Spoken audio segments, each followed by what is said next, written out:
morning and welcome to Postscript.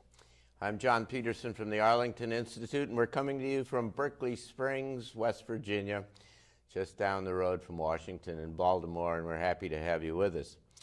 Every month we have a speaker series here in Berkeley Springs, sponsored by the Arlington Institute. We call it Berkeley Springs Transition Talks, and what we feature is different folks from around the country and from around the world, for that matter, who have something important and significant to say about the extraordinary kind of change that's going on in the world right now. And we are very pleased to have our guest today, Gregg Braden, our friend who's been here 4 times before. So? And Gregg is a New York Times bestselling author and an extraordinary kind of speaker who travels all over the world talking about science and spirituality and the interface between the two, and we're happy to have you with us again. John, I'm thrilled to be back. Thanks for having me here before and inviting me back anyway. Yeah, I know. We had to overcome but we made it work. Yeah. So anyway, there's a lot of wonderful things and interesting things that have been happening in the world in the last year, and certainly from all indications, 2018 is going to be really kind of extraordinary.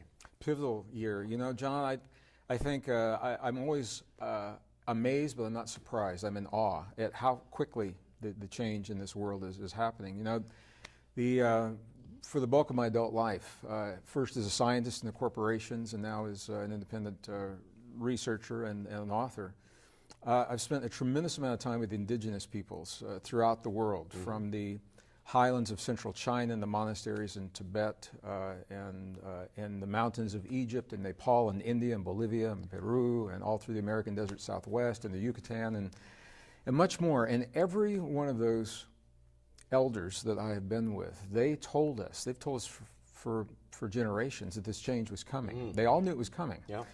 And I've also had the opportunity to be with just amazing scientists, engineers, spiritual leaders, political leaders, presidents. Everyone has known that the change was coming, and everyone that I've spoken with in the last couple of years is absolutely blown away at how fast it's happening. They knew it was coming, but they thought it was going to happen like slowly, gradually, over generations. They didn't think there would be a single pivotal generation that has to go through the kind of change. It's exponential. I mean, I started talking about this stuff like you did 20 years ago, almost, giving speeches around the Pentagon about all the converging trends. And then you're in the middle of it and you go, God, you know, it's everywhere. Well, it's, you know, for people, I'm a systems thinker. Yeah. I'm an earth scientist, I'm a degree geologist, an earth scientist by degree with a background in life sciences, so molecular biology and molecular chemistry and things like that. And it has helped me to look into the science, the scientific papers that are published, usually in obscure journals very few people get to see. So the scientists are right on top of it. They know what's going on. They know that we are in the presence of a cycle. And a cycle, by its very nature, has a beginning and an ending. But if you don't know that, if you just wake up in the morning and if you are plugged into mainstream media and you do not have the opportunity to step back and look at the big picture, it's pretty scary, because it looks like the world is just falling apart at the seams. Like everything that we have ever known, trusted, the systems that we have trusted, are all breaking down, and they are because they're unsustainable. That's exactly. Structurally, they're unsustainable. But if you don't know that, my mom, for example, when I could communicate with her better, her health has declined and I can't now. We used to have these conversations, and I'll tell you exactly, I'm just going to use my mom's terms. She'd say, Gregg, the world is going to hell in a handbasket. Right. Now, I don't even know exactly what that means, but I know the intent, because to her it looked very, very scary. But if we can keep our perspective and realize this is a single precious moment in the momentum of human evolution and in the evolution of civilization. And it's when everything breaks down that we have the greatest opportunity to implement change and to implement new ideas, because that's when there's a willingness to accept them. I recognize this when I was working in the corporations during the Cold War years. New ideas, nobody wanted the new ideas, everything's working. But when things start to break down and fall apart, that's when there's an opening for new ideas. So everything is up for grabs right now. It's an interesting theory because, you know, if there are no threats to the status quo, nothing changes, right? Right. Everybody keeps on going the way they want to. And so, in order to make progress, essentially, Yeah. what you need is some kind of disruption of the status quo, and that then generates the opportunity for those who are in the middle of the process to rise to the occasion and make the decisions to go in the new direction. Absolutely, and so many people, John, they're looking out there at the system, and that is important. And past works, past books, I've identified that there are actually 3 cycles that are converging right now. There's the climate cycles many of us are aware of, economic cycles not many people are aware of, and the very few people. I had the opportunity to speak at the UN with Dr. Bruce Lipton recently. And I spoke at the UN about conflict cycles, and they had never heard of conflict cycles. But they said, doesn't human conflict just happen when it happens? And I said, well, it can, but I said it's largely regulated, and you can plot this on a graph. Human conflict is directly linked to cycles, magnetic cycles between the sun That's right. and the earth, and when those magnetic fields are high, we are more cooperative, less aggressive. When they are low, we're very aggressive, and we are in a low point until the year 2020. Doesn't mean that we must have conflict. I want to be really clear to my camera here. It doesn't mean we must have conflict, but it means we are susceptible and we are vulnerable. And it's also, this is the key, it is also the greatest opportunity for peace, because when we are in that vulnerable place, when we take the precautions, when we go the extra mile, we extend the olive branch, when we become very good listeners to our adversaries. And this is between nations or in our own living room with our own families and our most intimate partners. It works across the board. That is when we have the breakthroughs in communication. Well, so, the point you make about cycles is really important, because what you have here is a confluence of cycles that are all showing up at the same time. Martin Armstrong, I don't know if you know who he is. I do, Martin Armstrong has got computer models that he developed at the CIA, and other people tried to get from him, and they threw him in jail because he wouldn't give them their stuff.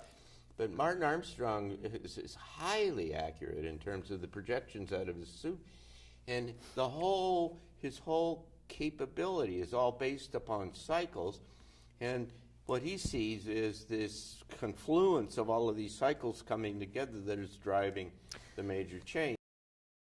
One other point is that what he also sees is that food prices go up significantly starting next year, 2019, driven in part by the temperature going down, moving ourselves into an area of kind of a mini ice age. Well, as a geologist back in the 70s and 80s, I was looking at this, and it was before climate change was in vogue, although climate change has always been happening. We were looking at the ice cores out of Antarctica from an area called Vostok Lake, which was done in 1980s. And those cycles, the ice scientists, they recognized the climate was changing. They didn't know where it was going to go. They didn't know the cause, but they said, let's capture as much data as we can before the ice is destroyed, and then we'll have it, and we can go back and figure it out. So even they were amazed, John. They pulled up 420,000 layers of ice from Antarctica. Each layer represents 1 year of Earth's history.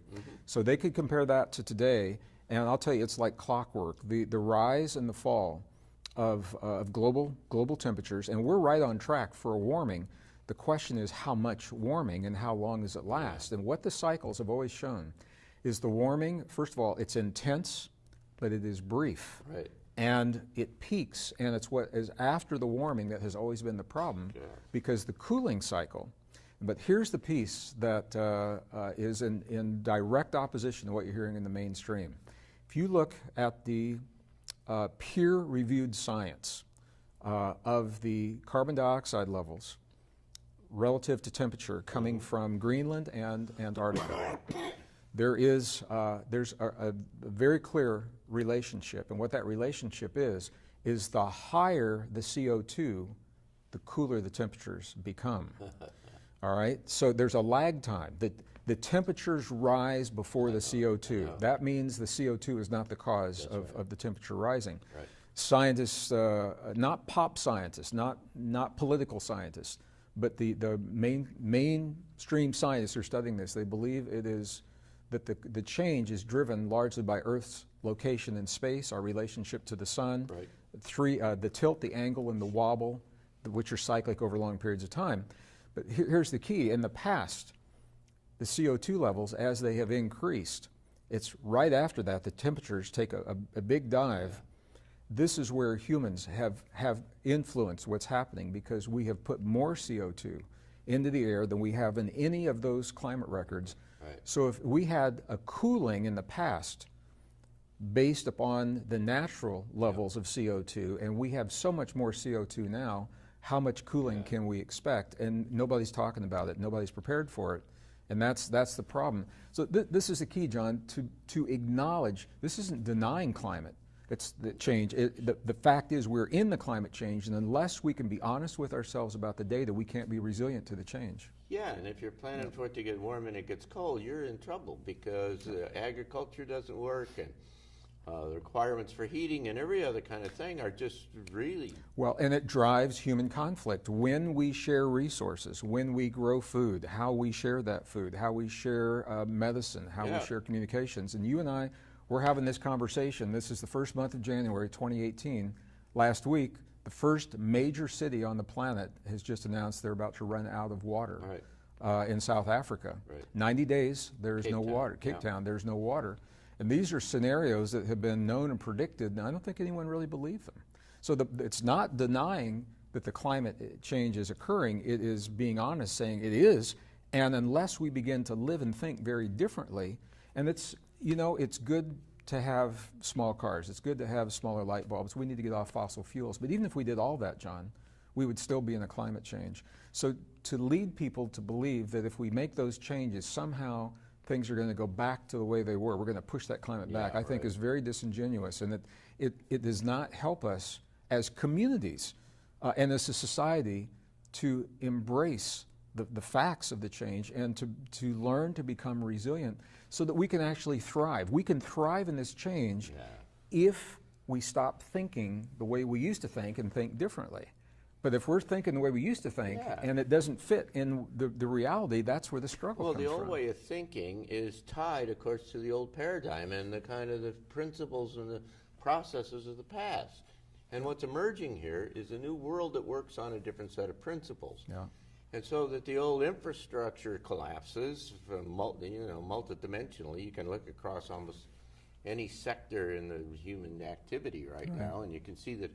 And what emerges is a new world out of that. There's a vacuum, essentially, and it provides a space for the emergence of a new world. And from my point of view, we ought to be thinking about what the new world's about and how to design the new world and what the structures, because it's going to be dramatically different from the past. Well, you can't wait until you get there to start the design. You got to start thinking ahead. So I'm going to shift gears a little bit, because although this is related, it's a separate topic. Okay. We're thinking about the world out there, and we're thinking about it based upon a story that we have been steeped in the modern world through false science when it comes to human origins. We have been taught for 150 plus years, since the mid-1800s, when Charles Darwin introduced his theory of evolution, we've been taught that nature's based upon competition, conflict, struggle, scarcity.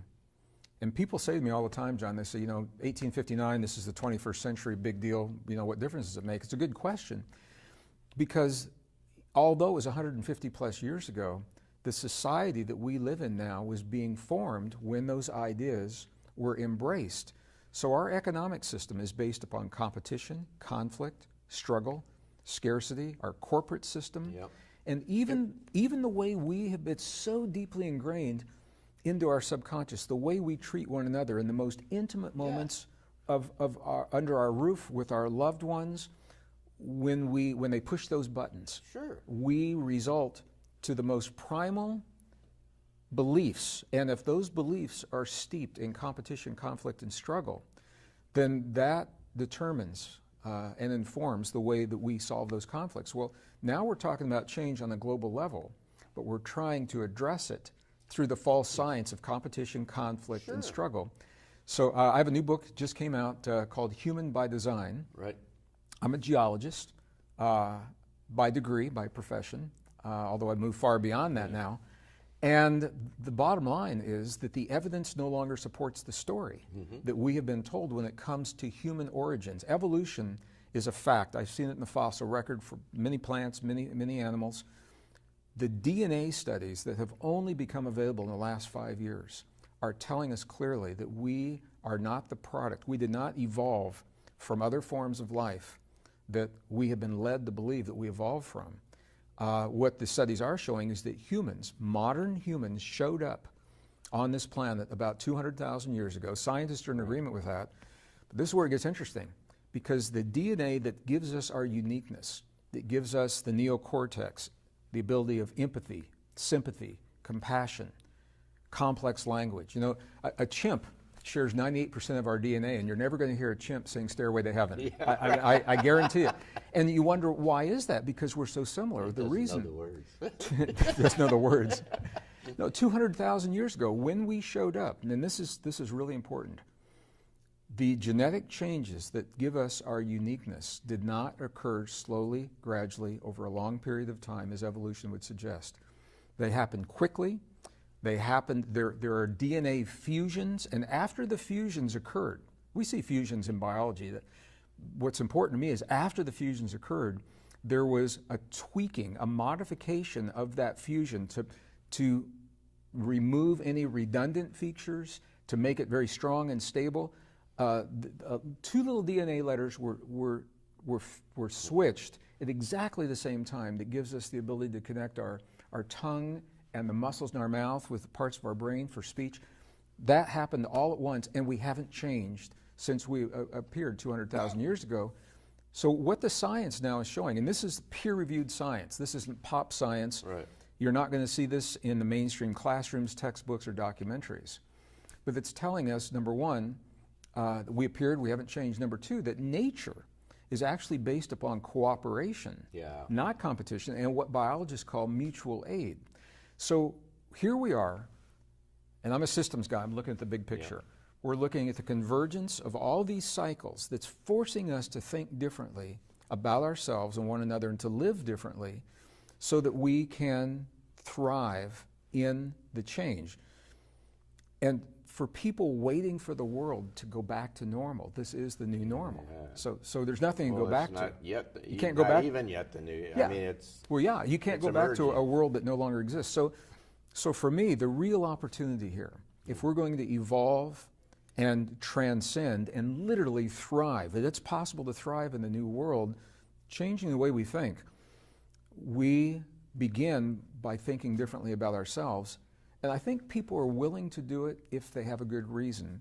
And the science, peer-reviewed science, is now giving us the reason to see ourselves in a world of cooperation, to see ourselves as something very precious. Life is so precious and very unique and very special, rather than devalue the human life. So let's just share a quick story. I take people into Peru every year. Right. And I came back a couple of years ago, and when I'm there, I unplug. I don't listen to any news. Airport. I was going to my gate to go make my connecting flight, and every gate that I passed, they had a news station on, and I was getting a fast forward of what I'd missed when I was in Peru, and it was a scary world. But it was all about hate, John. It was about hate crimes based upon the color of our skin, hate crimes based upon our religion, hate based upon our sexual orientation, cyberbullying of young people. And in this case, a young person committed suicide because he believed what his peers had written. He didn't have that rock solid foundation of self-knowing. Right.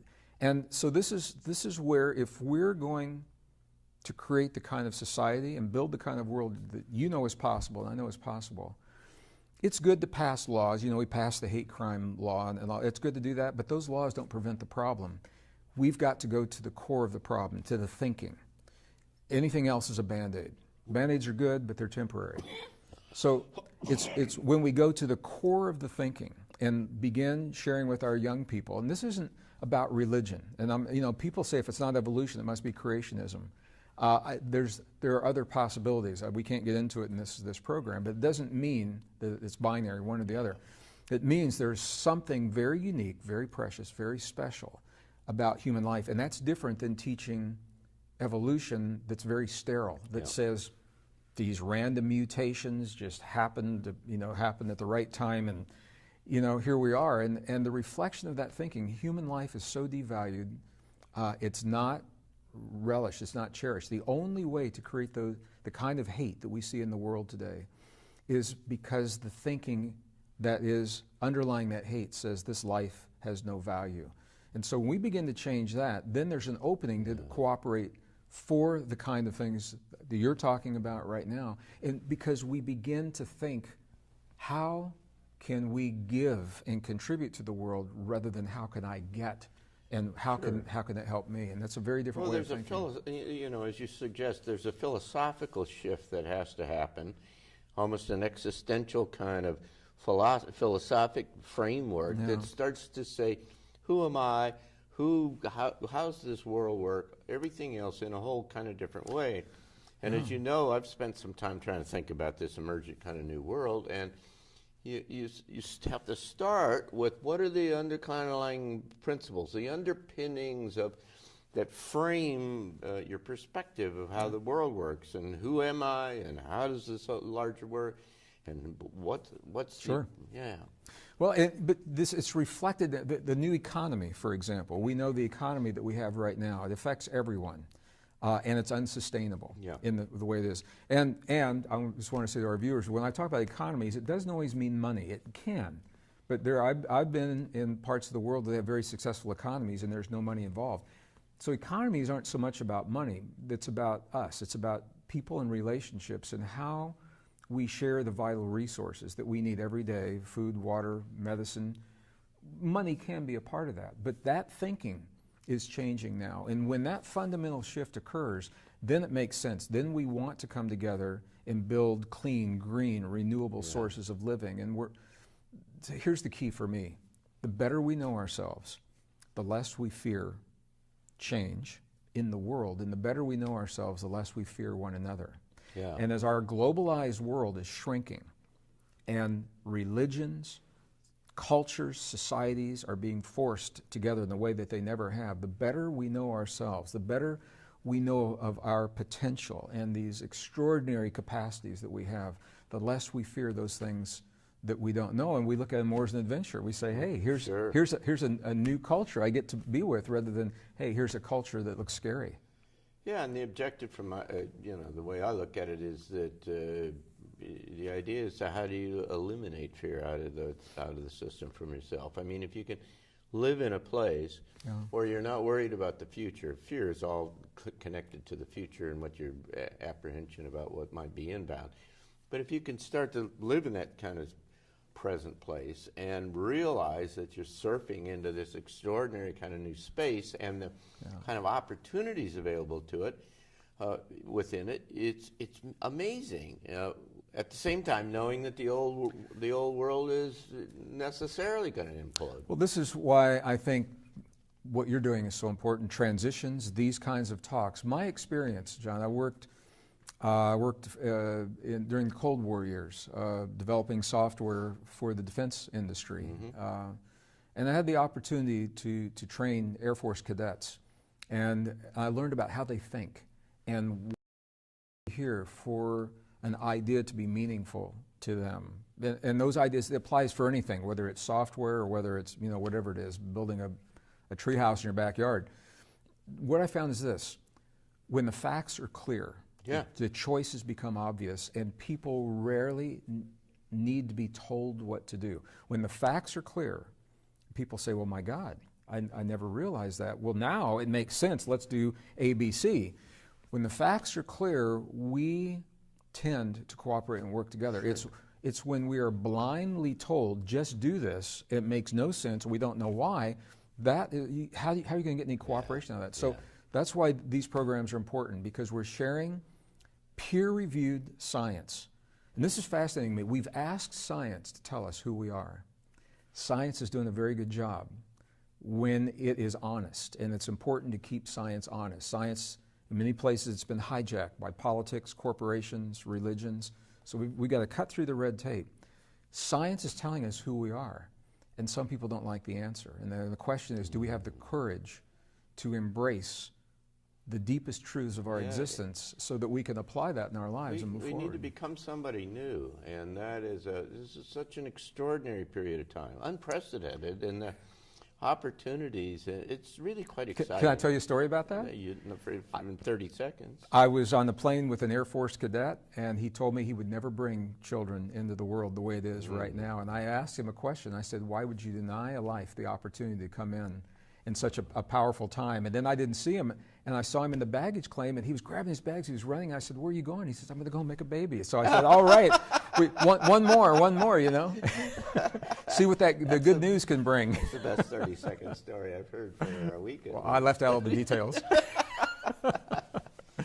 Well, Gregg, Braden, it's been nice to have you with us. Thank you, John. We very much appreciate your coming and being with us all these 4 years in a row here Let's in make it Berkeley 5. Springs.